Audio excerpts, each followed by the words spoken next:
मेरा कोई न सहारा बिन तेरे, गुरुदेव संवरिया मेरे। मेरा कोई न सहारा बिन तेरे, गुरुदेव संवरिया मेरे। मेरा कोई न सहारा बिन तेरे, गुरुदेव संवरिया मेरे। जो खाવું પીવું ઊંઘવું અને પ્રજા ઉત્પન્ન કરી અને જો આ આવેલો અવસર મનુષ્ય અવતાર જો એમાં ને એમાં જો આપણે વેડફી નાખીએ તો પશુ અને પંખીમાં આપણામાં કોઈ ફરક નથી, કારણ કે આ પાંચેય ક્રિયા તો દરેક યોનિમાં છે। અને જો મનુષ્ય ખોળિયું પ્રાપ્ત કરી અને આપણે પણ જો આ જ કાર્યમાં આપણું જીવન વ્યતીત થઈ જાય તો આપણો ફેરો ફેલ જાય। બચુરામ બાપુ કહેતા કે આ એક અવસર એવો છે કે દાખલા તરીકે ચાર રસ્તા ઉપર આપણે ઊભા હોઈએ તો ચારે બાજુ રસ્તો તો છે, આમ જવું હોય તો આમ, આમ જવું હોય તો આમ, ડાબી બાજુ જમણી બાજુ જે બાજુ જવું હોય જઈ શકે। એમ આ મનુષ્ય અવતાર છે એ આ મોક્ષનો એક દ્વાર સ્વરૂપ છે કે મનુષ્ય આકૃતિમાં જ તમે શિક્ષક બની શકો, બિઝનેસમેન બની શકો, શેઠ બની શકો, તમે સંત પણ બની શકો, સાધુ બની શકો, નોકર બની શકો, તમે ઉચ્ચ અધિકારી પદને પણ પ્રાપ્ત કરી શકો। તો આ એક અવસર મળ્યો છે મનુષ્યનો, તેમાં તમે કંઈ પણ જે બનવું હોય તે તમે બની શકો એવો એક આ દ્વાર છે, એ આપણે નક્કી કરવાનો છે। હવે એ જે ઢાળ આપણને આપી દીધો છે, બરાબર દ્વાર આગળ આવીને આપણે ઊભા છીએ અને જો સદગુરુની શાન આપણને જો ન સમજાય તો ખરેખર જીતી બાજી ક્યો તુમ્હારો એ તેરો અવસર ભારી, કહત કબીર ઘર ભીતર પરખો તો સત્ય રાહ હૈ હમારી। તો સદગુરુએ જેમ આપણે એક દ્રષ્ટાંત દ્વારા સદગુરુ સમજાવે કે ભાઈ એક અંધ માણસ એક શહેરમાં ભૂલો પડ્યો અને એક કિલ્લા આગળ જઈને ઊભો રહ્યો અને ભૂલો પડી ગયો અને ઠોકરો ખાતો રહ્યો પણ ક્યાંય એને બહાર નીકળવાનો અવસર, ક્યાંય દ્વાર જડ્યો નહીં। પણ કોઈ એવા સંત મહાપુરુષ જ્ઞાની કોઈ સમજુ માણસ હોય તો એને કીધું કે ભાઈ તું તારે બહાર નીકળવું હોય તો આ કોટ છે એના ઉપર તારે હાથ રાખી ધીરે ધીરે ધીરે તું તારે નીકળી જજે બહાર। એટલે શું માર્ગ બતાવ્યો, સદગુરુએ શું બતાવ્યો? માર્ગ બતાવ્યો। પણ એ જે ક્રિયા કરતો હતો, કોટ ઉપર હાથ મૂકી મૂકીને ચાલતો હતો અને જ્યાં બરાબર દ્વાર એટલે કે બહાર નીકળવાનો દરવાજો આવ્યો ત્યાં એને ખંજવાળ આવવા લાગી।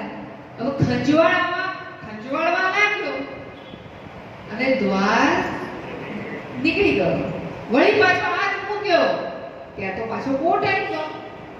હવે એવા 3-4 ચક્કર મારે એટલે પેલા સંત પાછા ભટકાણા કે આ હજી આંટા મારે છે, તું હજી આમાં બધા ભટકી રહ્યો છે, તું આમાં હજી બહાર નહીં નીકળ્યો। સંતે એને કહ્યું કે ચાલ ચાલ મારી સાથે, હું તને દ્વાર સુધી લઈ જાઉં। એટલે પેલી આદત રહી ને એને પેલી ખંજવાળવાની, એટલે જ્યાં દરવાજો આવ્યો ત્યાં પાછો એ ખંજવાળવા લાગ્યો। એટલે સંતે કહ્યું કે બેટા ખંજવાળ તો આવે, ખંજવાળ આવે તો ખંજવાળવાનું છે, પણ તું ઊભો છે ને ત્યાં ઊભો રહે પહેલા અને ખંજવાળી લે અને પાછો હાથ મૂકજો, જો આ દરવાજો આવી ગયો કે નહીં। એમ આ જીવન જીવતા જીવતા આપણામાં એવા બધા પરિવર્તનો આવી જાય, એવી બધી મુસીબતો આવી જાય, એવા બધા પ્રશ્નો જીવનમાં આવી જાય, એથી કરીને નાસીભાગ કરવાની જરૂર નથી, પણ એક સર્વ કાર્ય કરવાનું જ છે, વિના બોજ રૂપે હળવાશ થઈને એ કાર્ય પણ કરવાનું છે. કાર્ય એટલે કે પાત્ર ભજવવાનું છે. મમ્મીનું આવે તો મમ્મીનું, વહુનું આવે તો વહુનું, કાકીનું આવે તો કાકીનું, સાસુનું આવે તો સાસુનું, આ બધા પાત્ર ભજવતા ભજવતા પણ સ્થિર ક્યાં રહેવાનું છે? સદગુરુના વચનમાં. એ લક્ષ્ય આપણું ભૂલાય ના જાય અને આવેલો અવસર આપણો એળે ના જાય, એના માટે સંત મહાપુરુષ આપણા ઉપર દયા કરી અને સાચો માર્ગ આપણને બતાવે છે. બોલો સતગુરુ દેવની.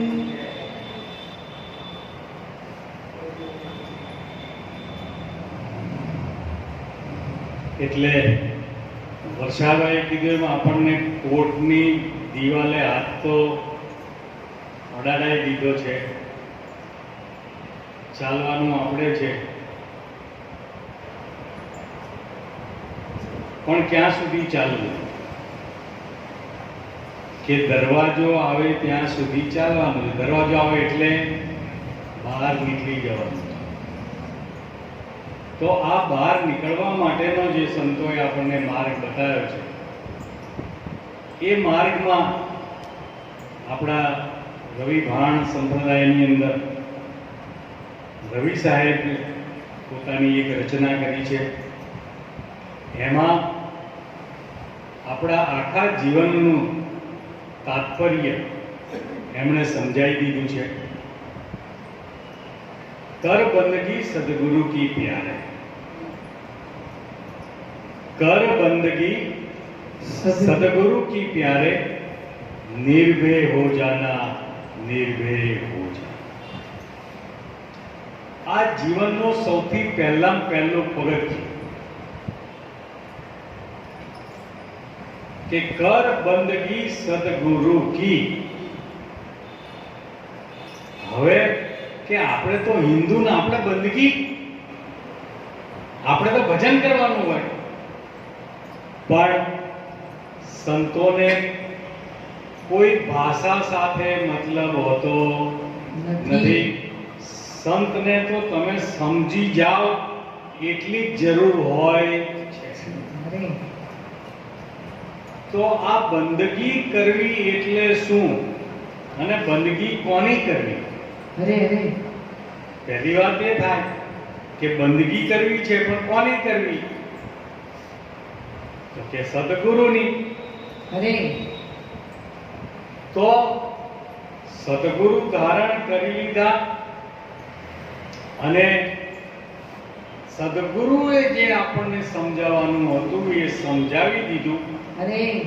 પછી એ ઓળખાણ થઈ ગયા પછીની જે આપણી વાત છે એમાં કબીર સાહેબ આપણને એવી માર્ગદર્શન આપે કે સંધ્યા સુમિરન આરતી ભજન ભરોસે દાસ મનસા વાચા કર્મણા જબલગ ઘટમાં શ્વાસ કરો શ્વાસની સ્મરણા જપો અજંપા જાપ परम तत्व को ध्यान धर तो सोहम तो आपो.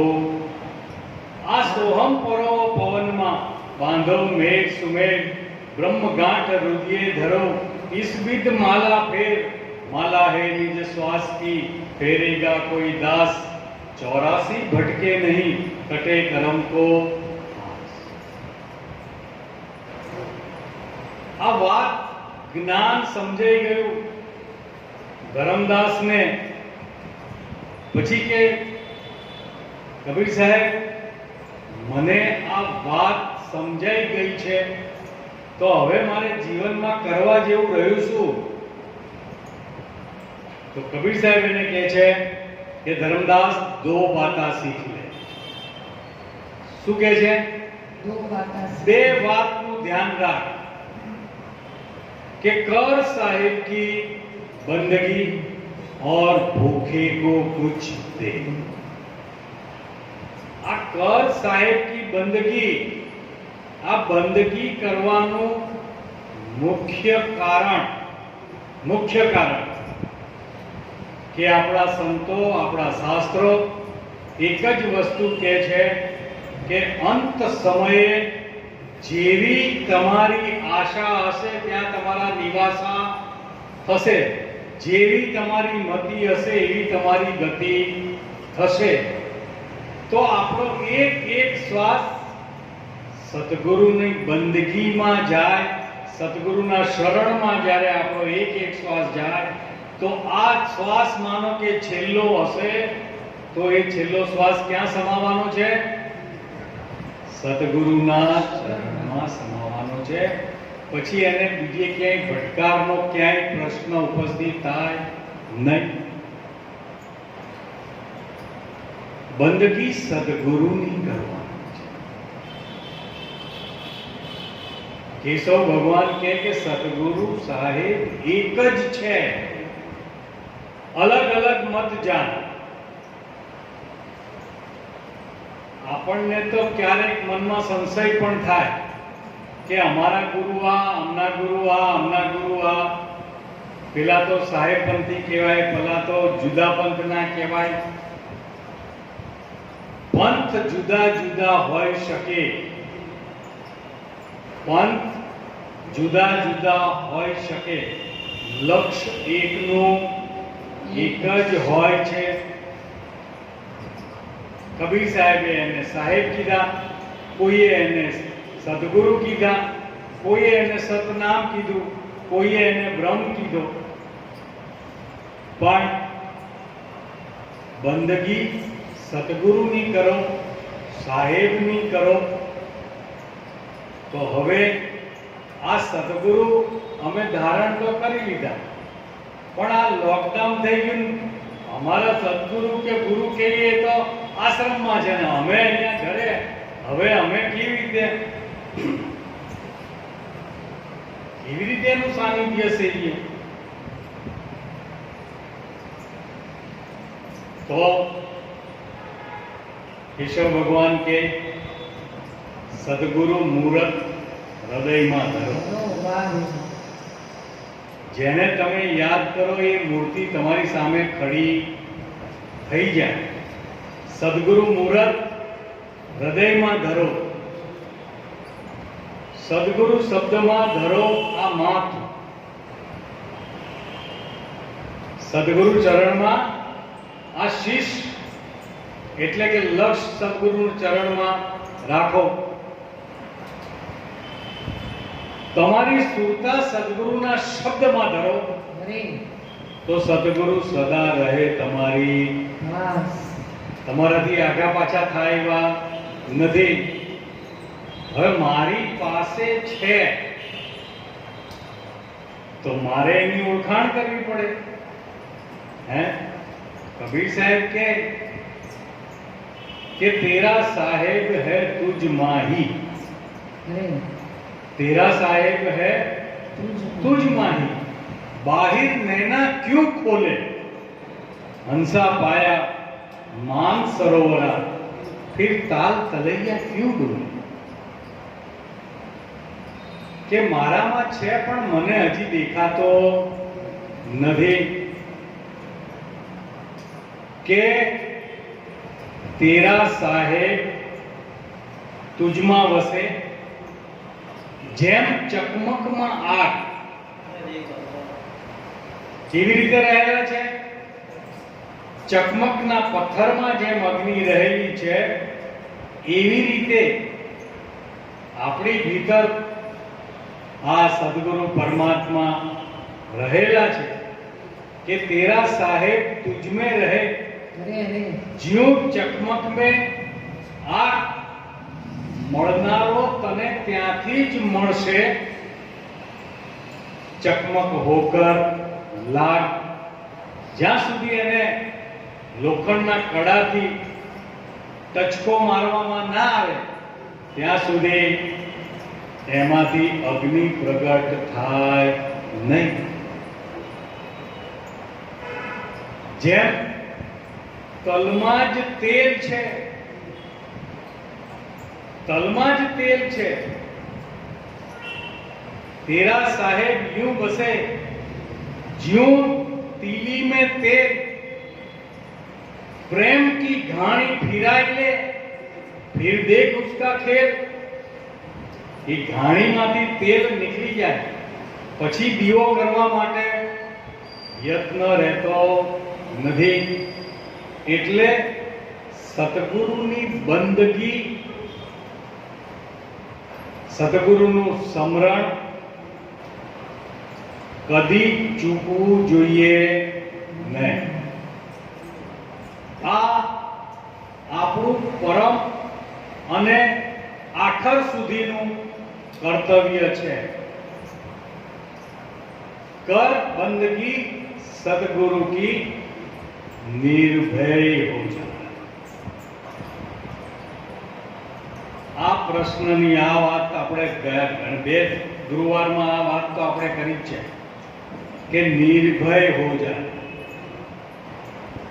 કે બાપુ તમે જો આવી વાતો કરો નિર્ભય થવાના તો આ એક વર્ષ સુધી આશ્રમ બંધ કેમ રાખ્યો? બધા ઘણા બધા કે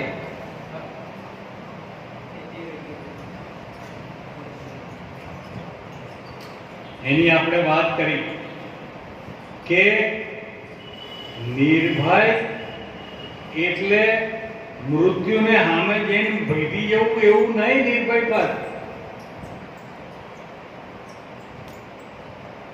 પરિસ્થિતિ આવી હોય એમાં કોઈ પણ પ્રકારનો વહેમ રાખ્યા વગર, કોઈ પણ પ્રકારનો કોઈના ઉપર એનું બોજ નાખ્યા વગર, કોઈને બીજાને જવાબદાર ઠેરવ્યા વગર પરિસ્થિતિને સ્વીકારવી એને નિર્ભય પદ કહેવાય છે।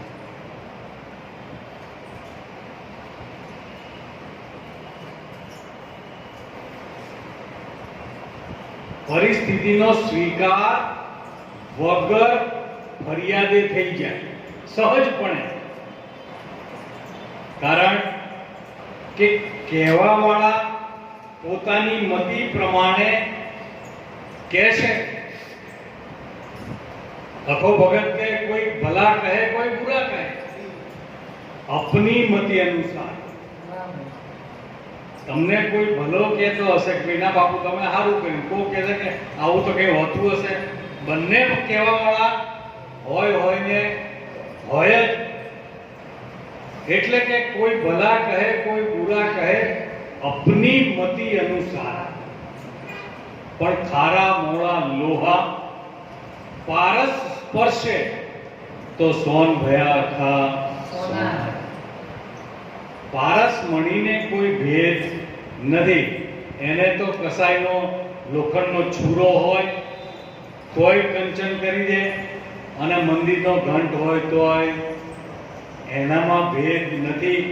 પણ કહેનારા પોતાની મતિ પ્રમાણે કહે છે, અને જો તમે એની મતિ પ્રમાણે તમે જો બનતા જશો તો ભલે ભલે ભલે ભલે તમારામાં ફેરફાર થતો રહેશે।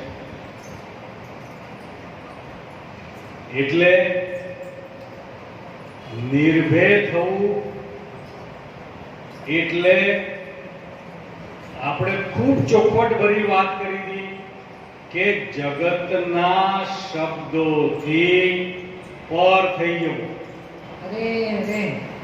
જગતના શબ્દોથી પર થવું એને નિર્ભય પદ કીધું। મૃત્યુ એ નિર્ભય પદ નથી। નહીતર તો લોકો આપઘાત કરે જ નહીં। આપઘાત કેમ કરે છે? લોકો શું કહેશે એ ભયથી આપઘાત કરી લે છે। તો એને લોકોનો ભય વધારે લાગ્યો કે મૃત્યુનો ભય લાગ્યો? એટલે એક જ વસ્તુ કીધી કે જ્યારે તમે સદગુરુની બંદગી કરો છો, સદગુરુનું સ્મરણ કરો છો, અને એ તમે શ્વાસે એ તમારી યાદી હોય છે, તો ત્યાં તમને કોઈ પણ પ્રકારનો ભય રહેતો નથી। કારણ કે પહેલી ઓળખાણ એક જ વસ્તુ કરી કે સદગુરુ તમારી કાયામાં ગોતજો. ક્યાં ગોતવાનું કીધું છે? પોતાની ભીતર ગોતવાનું કીધું છે કે સદગુરુ તમારી કાયામાં ગોતજો. શું કરું મારા વાલાના વખાણ? આ 10મે મોલે દેવ બિરાજે એ છે ધોળી ધજાના પ્રમાણ. આ પોતાની ભીતર સદગુરુને જેણે ગોતી લીધા હે, ત્યારે સંતો આપણને એમ કે આજ આનંદ લીલા વર્તાણી બેન મને ભીતર સદગુરુ ભેટ્યા. કોટિક ભાણ ઉગ્યા દિલ ભીતર ને ભારી સગડી ભોમ. આ બધું ભીતર સદગુરુ ભેટ્યા અને આ સમજણ મારા હૃદય રૂપી અંતઃકરણની અંદર સ્થિર થઈ ગઈ. અને જ્યાં સદગુરુ અને હું એ પણ બે રહ્યા નહીં, તો બે જ્યાં હોય ત્યાં ભય હોય. જ્યાં એકતા થઈ જાય ત્યાં ભય રહેતો નથી, ત્યાં નિર્ભય પદ રહે છે. અને એટલા માટે સંતો આપણને સમજાવે કે જૂઠા मात पिता का संगाथा, अंत समय नहीं कोई चाले साथा, संत सेवी भज निर्गुण नाथ, छोड़ी देने अभिमान. अपना समाज में अपनी संस्कृति में મા બાપનું ખૂબ મહત્વ છે. મા બાપનું ખૂબ મહત્વ છે કારણ કે આ અમૂલક જન્મ આપવા માટે એ નિમિત્ત બન્યા છે. એ નિમિત્ત બન્યા છે. પણ દરેકે દરેક યોનિમાં માતા પિતા છે ને છે, મળે જ છે. દરેક યોનિમાં છે. કઈ યોનિ માતા પિતા વગરનો છે યોનિ? તો દરેક યોનિમાં માતા પિતા તો છે. અને આપણે કહેતા હોઈએ કે માતા પિતાનો પ્રેમ નિસ્વાર્થ છે, હોય નિસ્વાર્થ જ છે, પણ લાગણીના બંધનની અંદર તો બંધાવાનું જ છે.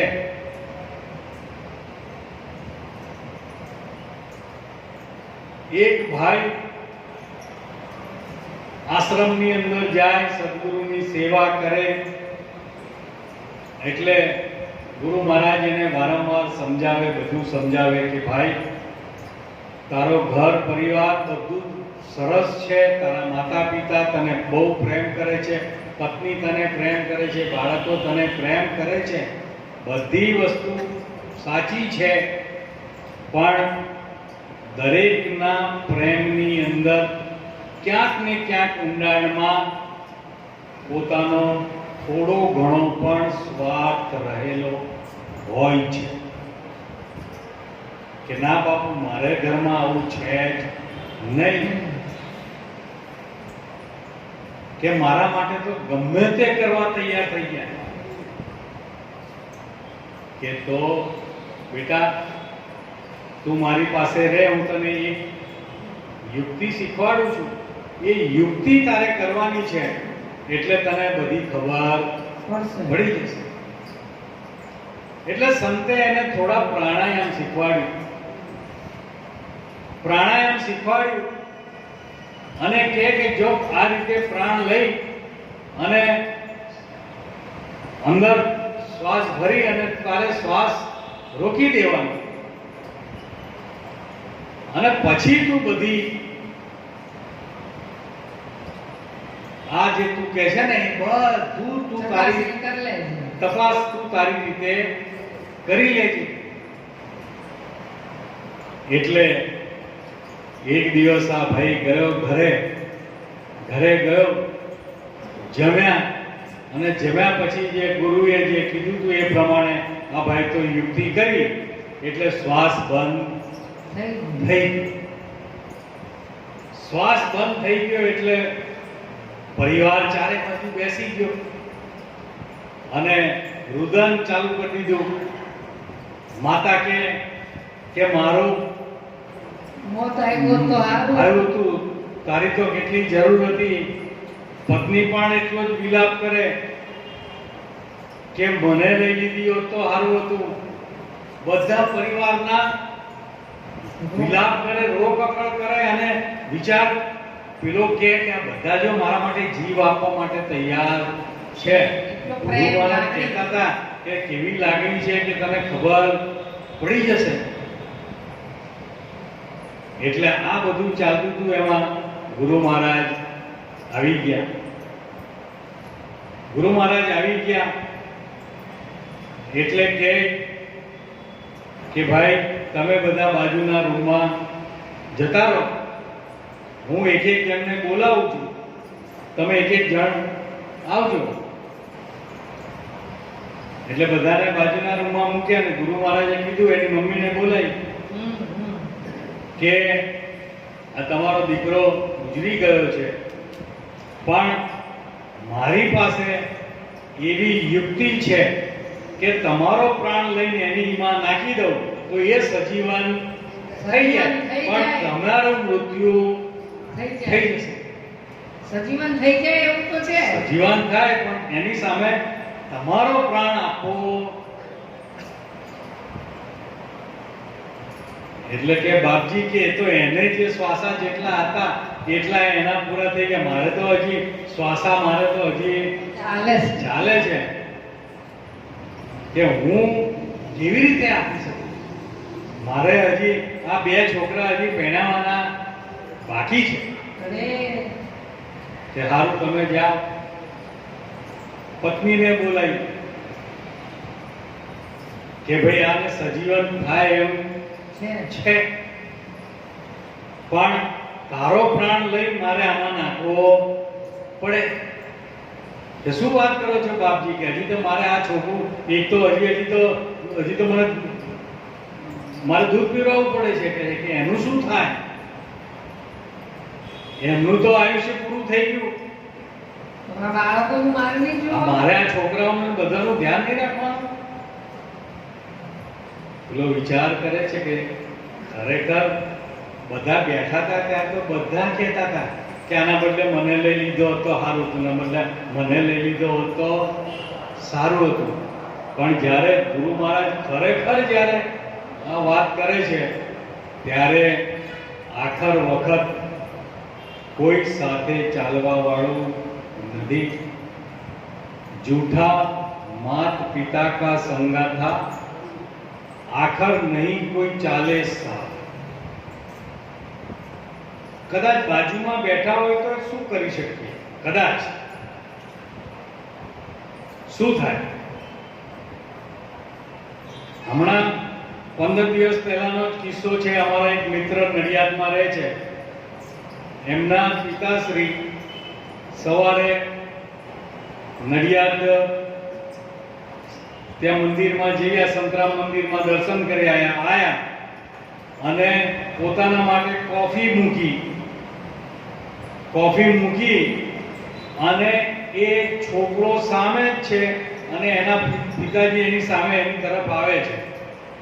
બે વચ્ચે 2 ફૂટનું અંતર નહોતું અને પિતાજી એકદમ ઢળી ગયા. એટલે તાત્કાલિક ડોક્ટરને બોલાવ્યા. ડોક્ટર કે આમાં કંઈ છે, શું કરી શકો, ચાલો. કંઈ થાય, કંઈ કરી શકાય, આપણાથી કંઈ કરી શકાય એવું નથી. મને ફોન આવ્યો, મને કે બાપુ પણ કે કોફી મૂકીને હજી તો હું મારી સામે જ હજી તો ઊભા છે અને અચાનક શરીર પડી ગયું. એટલે અંત સમયે કોઈ કંઈ કામ લાગે એવું છે નહીં. એટલે કે સંત સેવી ભજી લે નિર્ગુણ નાથ, છોડી દો ને અભિમાન. સંતની સેવા એ પ્રથમ પાયો છે કે સંતની સેવા કરવી એટલે તો કે આપણે માણસની સેવા કરીએ, પણ સંતોએ એક વસ્તુ કીધી છે કે નિર્ગુણ બ્રહ્મને સગુણ સંત જાણવા. નિર્ગુણ બ્રહ્મને સગુણ સંત જાણવા અને એ જાણીને એની સેવા કરવી. અને સેવા માટેની તો આપણે ઘણી બધી વખત વાત કરેલી છે કે સેવા આપણે કોને કહીએ છીએ?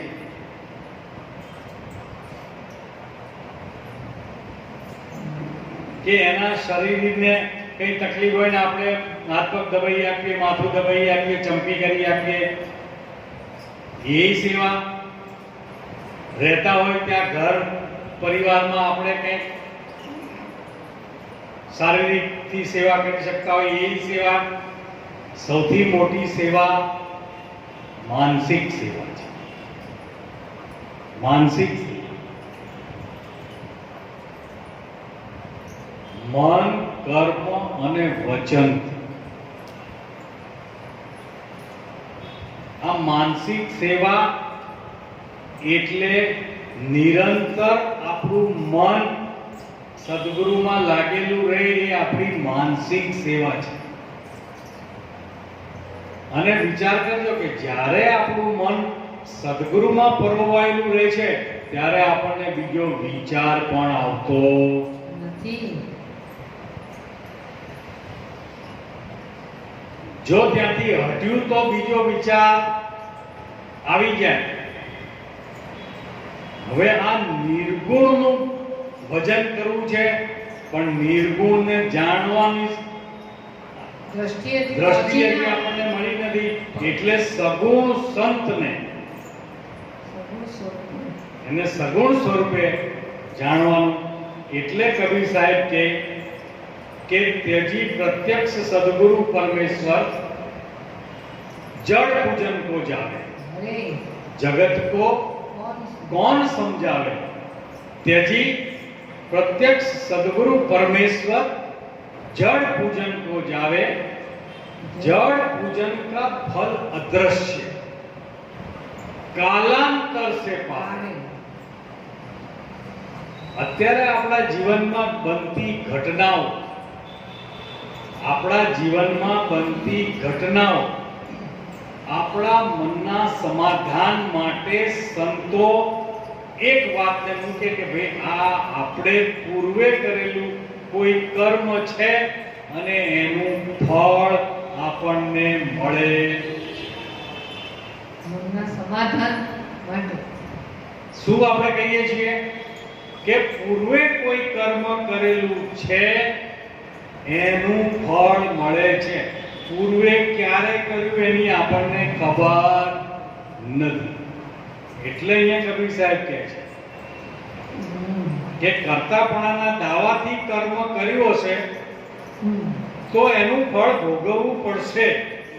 કર્તાપણાનો દાવો કર્યો હશે, સહી કરી હશે તો એને એનું ફળ ભોગવવું જ પડે। એ કર્તાપણાનો દાવો જો નહીં કર્યો હોય તો નહીં ભોગવવું પડે। એટલે આપણે કયા કર્મનું ફળ અત્યારે ભોગવીએ છીએ એની આપણને ખબર નથી। પણ સંતો એક જ વસ્તુ કહે છે કે આ જીવન, આપણું જીવન એવી હોટલ છે, આપણું જીવન એવી હોટલ છે કે જ્યાં તમે પૂર્વે રાંધેલું છે એ જ તમને ખાવા, બીજાનું રાંધેલું તમને મળતું। જો આટલી જ વસ્તુ આપણે જીવનમાં જો ખરેખર જાણી લીધી હોય તો આપણા મનની અંદર કદી કોઈ ખોટો વિચાર પણ થાય નહીં, કારણ કે વિચારે એક કર્મ છે. ખોટો વિચાર થાય ને એ ખોટો વિચારે કર્મ છે. પણ જેની સતત જાગૃતિ જે છે એને આ વિચાર પણ મનમાં આવે એવો નથી. એટલે કે સંત સેવી ભજ નિર્ગુણ નાથ, છોડી દેને અભિમાન. આ વસ્તુ અઘરામાં અઘરી છે. અઘરામાં અઘરું શું છે? અભિમાનને છોડી દે.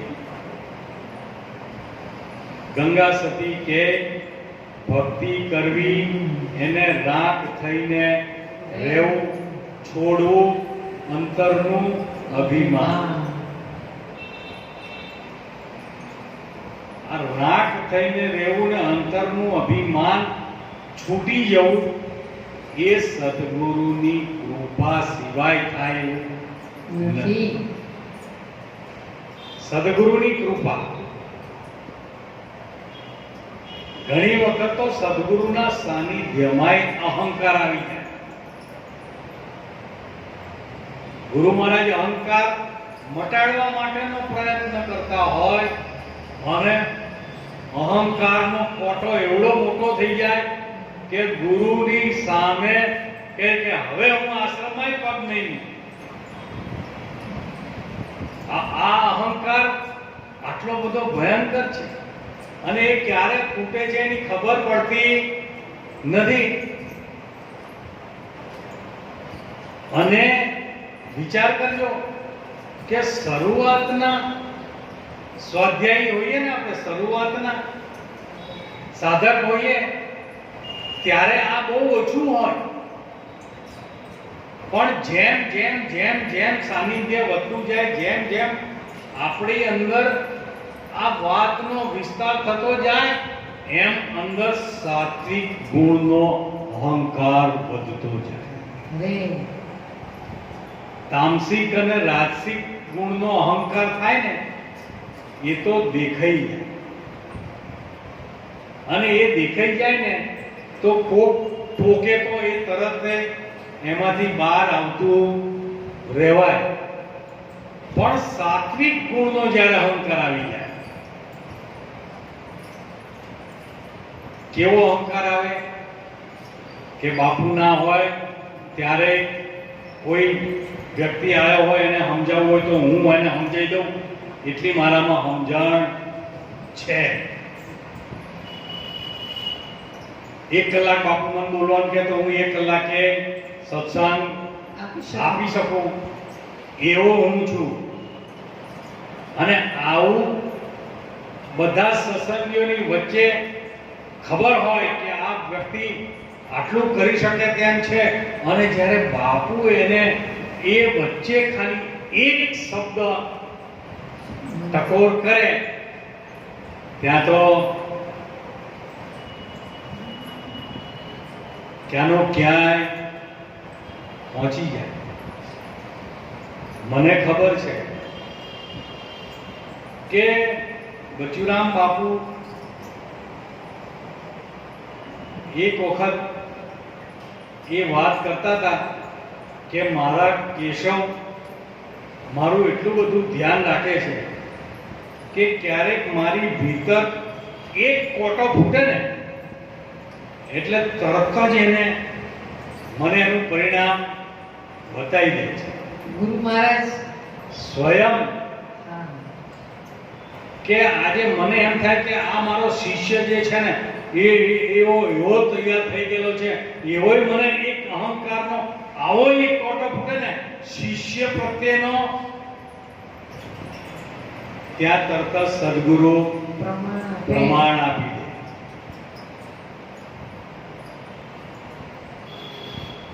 એટલે અહંકાર ખૂબ જ અઘરો છે, ખૂબ જ અઘરો. અપરંપાર કૃપા વગર થાય એવો જાય એવો નથી. અરે અરે રવિ સાહેબ કહે કે અમરાપુરની આશા કરો તો છોડ દિયો તમે અભિમાન. ખરેખર જો આપણે આપણા સ્વ સ્વરૂપમાં સ્થિત થવું હોય તો આ અહંકાર ને નાબૂદ કરી દેવો પડશે. સંપૂર્ણ જ્ઞાન ધરાવતા હોવા છતાં, સર્વશક્તિમાન હોવા છતાં, સૂર્ય ચંદ્ર જેની નમણી ભરતા હતા, દેવો જેની આગળ પાછળ ફરતા હતા, જેની આખી લંકા સોનાની હતી, એને એક અહંકારનો કોટો થયો કે કોઈ મારું શું બગાડી લેવાનું છે. અરે અરે જો વિચાર કરજો, રાવણ જેવો તેવો નહોતો. રામે ઘણી બધી યુક્તિ કરી એને મારવા માટે, પણ મરતો નહોતો. આ તો વિભીષણે એનો ભેદ બતાવ્યો કે એની નાભીમાં તીર મારો. બાકી તો મસ્તકો તો જેટલી વાર કાપે એટલી વાર પાછા આવી જતા હતા. પણ વિભીષણે એ ભેદ બતાવ્યો અને રાવણ અને મંદોદરી વચ્ચે સંવાદ થયો. રાવણ અને મંદોદરી વચ્ચે સંવાદ થયો કે તમે આ સીતાજીને અહીંયા લાયા છો, સીતાજીને પાછી સોંપી દો અને આ યુદ્ધ તમે ન થાય એવું સમાધાન કર્યું. ત્યારે રાવણ મંદોદરીને સમજાવે છે કે મંદોદરી, હું આટલો જ્ઞાની છું, આટલો શક્તિમાન છું, આટલું સામર્થ્ય મારી પાસે છે, છતાં પણ મેં પર સ્ત્રીનું હરણ કર્યું છે. એનું પરિણામ શું આવે એ મારે આ જગતને દેખાડવું છે. અરે આટલું સામર્થ્ય હોવા છતાં પણ અહંકારનું પરિણામ શું આવે છે એ મારે જગતને બતાવવું છે.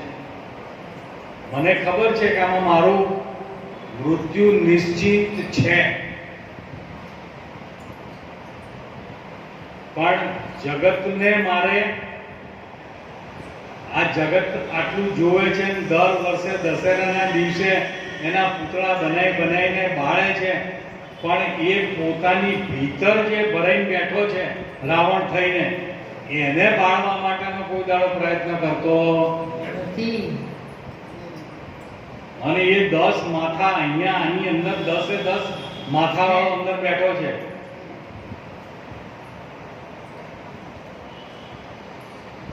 પાંચ જ્ઞાનેન્દ્રિય અને 5 કર્મેન્દ્રિયો, આ 10 ઇન્દ્રિયોનો જે અભિમાની છે ને એ આ દશાનંદ છે. આ ઇન્દ્રિયોનો જો અભિમાન છૂટી જાય, આ દેહનું અભિમાન જો છૂટી જાય તો સ્વરૂપ કહેતા હોઈએ, પરમાત્મા કહેતા હોઈએ, બ્રહ્મ કહેતા હોઈએ, એ તો ત્યાં છે ને છે. પછી રવિ સાહેબ કહે કે કુડી કળજુગની માયા, કુડી કળજુગની માયા, કોટી ઉપાયે રહે નહીં કાયા. કુડી કળજુગની કાયા, કોટી ઉપાયે નહીં રહે કાયા. ઉપન્યા સોહી અલ્પાયા, લેને ગુરુગમ જ્ઞાન. અરે પહેલા તો ખબર જ નથી કે માયા એવું છે શું. અને જેણે જેણે માયાને છોડવાનો પ્રયત્ન કર્યો છે એ તો વધારે ને વધારે ફસાતા ગયા છે.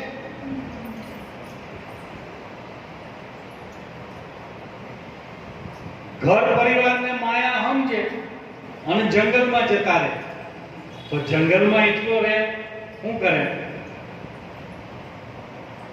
કે તાપ પડે, વરસાદ પડે, ઠંડી પડે એટલે કે એક નાના એવું ઝૂંપડું બંધ. ઝૂંપડું બાંધ્યું પણ કે હવે આ જમીન ઉપર હોતા નથી ફાવતું એટલે એક ગોદડી લીધી. ગોદડી ફાટી એટલે હોય દોરો લેવો પડ્યો. એમ ધીરે ધીરે ધીરે કરતા આખું બધું વસાઈ દેવું પડ્યું. ઘર વગેરે તૈયાર બધું કરવું પડ્યું. તો છોડ્યું શું? હે? તો ઘર પરિવાર એ માયા નથી. ઘર પરિવાર માયા નથી. આપણે માયા કહેતા આવીશું પણ એ માયા પણ આપણને સહકારરૂપ છે. કે તમારે સત્સંગમાં 9 વાગે જવું છે ને, લો અત્યારે 8 વાગ્યા છે, જમી લો તો તમે શાંતિથી જમીને સત્સંગમાં બેહી શકશો. કોણ કે? આપણા પરિવાર વાળા કે બીજું કોઈ કે? અને કદાચ પરિવારને છોડી નીકળી ગયા હોય કે મારે સત્સંગમાં જવું છે પણ હારું ભૂખ લાગી છે, કે ખાવાનું મળે, કોક આપે ત્યારે ખાઉં પછી સત્સંગમાં, તો શું થાય? ભૂખ લાગી હોય પેટમાં અને કદાચ સત્સંગમાં આવીને બેહી ગયા હોઈએ તો भूख लगी जो पेट में तो ध्यान व्यान सब रोटी में भूख लगी जब कोठी में तो ध्यान व्यान सब रोटी में होता है. ભૂખ્યા સત્સંગ પણ થાય नहीं. નહીં. એટલે કુડી કલયુગની માયા. પણ માયા બે પ્રકારની કીધેલી છે. अरे अरे માયા કેવી કીધી છે? બે પ્રકારની છે. સંતો કે પ્રભુજી કી માયા જાળ. એ કેવી છે? જાળ જેવી છે. प्रभुजी की माया जाल, फंसे उसका बुरा हाल, सिर पर भमत काल, फंदे में मत आना. ત્યાંથી આપણે શું કરી દીધું? ચેતવી દીધા કે આ જે માયા છે એ તમને વધારે ને વધારે ફસાવતી જશે. તો કઈ માયાને મારે સ્વીકારવાની? કે પ્રભુજી કી માયા જાન. આ માયા કોની છે? પ્રભુએ પહેલા સૌથી પહેલા માયાને પ્રભુએ ઊભી કરી આ રચના કરવા. કે પ્રભુજી કી માયા જાન, માતાજી માયા કો માન. કે જેણે આ બધી રચના કરી છે એ માતાને ખબર છે કે આ પિતા કોણ છે. લઈ જશે. પિતાની ઓળખાણ કોણ કરાવે? માં ઓળખાણ કરાવે. મતામતી મતતા. અરે અરે શું કે છે? મતામતી મતામતી મતતા. વાદ વિવાદ તમે મત કરો ભાઈ, અંતરથી આપું ટાળો. અરે પૂર્ણાનંદ પુરુષોત્તમ તું પોતે, બાહિર ભીતર એક બ્રહ્મને ભાળો. આ વાદ વિવાદ મત કરો. આ મતામતી મત કરો ભાઈ, અંતરથી તમે આપો ટાળો. આ माताजी माया को जान मता मती मततान प्रेम से मनाना। आ प्रेम थी રીજી જાય એવી એ મદદરૂપ થશે. મદદરૂપ. એટલે સૌથી મોટી માયા એ આ કાયા છે, પણ આ કાયા નથી તો પરમાત્માની પ્રાપ્તિ નથી, શક્ય જ નથી. તો આ માયા આપણને ઉપયોગી છે કે નકામી છે? પછી કહે છે કે કૂડી કલયુગ કી માયા અરે कोटि उपाये नहीं रहे काया।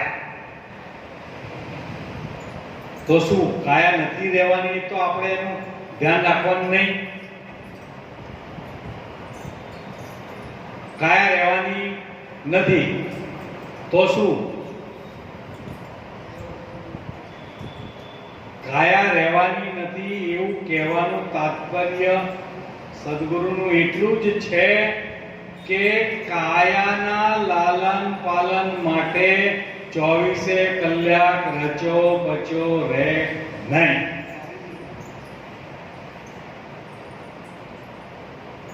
સારું, આપણે સારામાં સારી સ્કૂલમાં ભણીએ શેના માટે? કે સારો અભ્યાસ કર્યો હશે તો કાં તો સારામાં સારો બિઝનેસ કરી શકીશું, કાં તો સારામાં સારી નોકરી કરી શકીશું. એના માટે સારો અભ્યાસ કરીએ. સારામાં સારી નોકરી કે સારામાં સારો બિઝનેસ શેના માટે કરવો છે? કે આપણે સારા ઘરમાં રહી શકીએ, સારું સાધન વસાઈ શકીએ, ઘરમાં બધી સગવડતા કરી શકીએ. એના માટે તો આ બધું કર્યું. એ બધું શેના માટે, કોના માટે કર્યું? શરીર માટે. સારા કપડાં પહેરાયા તો શરીર માટે, સારું ખાવાનું ખાધું તો શરીરમાં, સારું ઘર રહેવા માટે તો શરીરમાં. બધું કર્યું શેના માટે? શરીર માટે જ.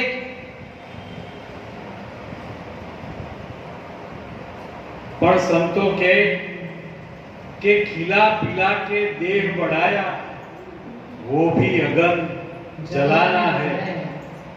कर सत्संग अभी से प्यारे नहीं तो फिर पछताना.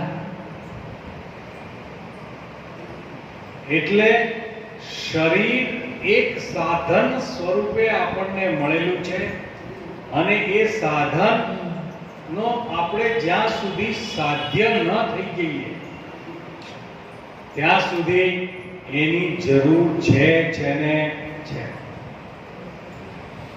જેમ સત્સંગમાં આવવું છે તો હોલ સુધી આવવા માટે, આશ્રમ સુધી આવવા માટે આપણે સાધનનો ઉપયોગ કરીને આવીએ છીએ. પછી સાધનને શું કરીએ છીએ?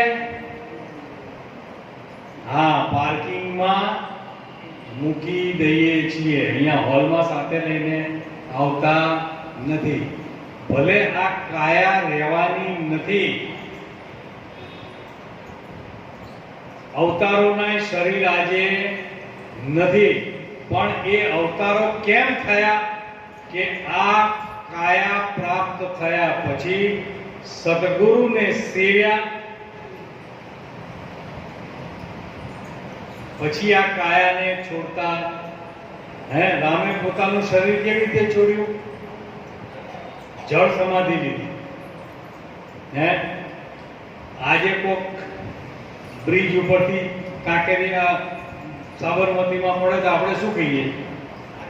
આત્મહત્યા. અને કૃષ્ણ પરમાત્મા અહીંયા જંગલમાં બેઠા હતા અને પેલા તીર માર્યું ને એની પાણીમાંથી તીર ઘૂસી ગયું અને દેહ છૂટી ગયું. એટલે કોટી ઉપાયે કાયા રહેવાની નથી, પણ કાયા છે ત્યાં સુધી એનો સદ ઉપયોગ કરવાનો છે ને છે જ. બોલો સદગુરુદેવ.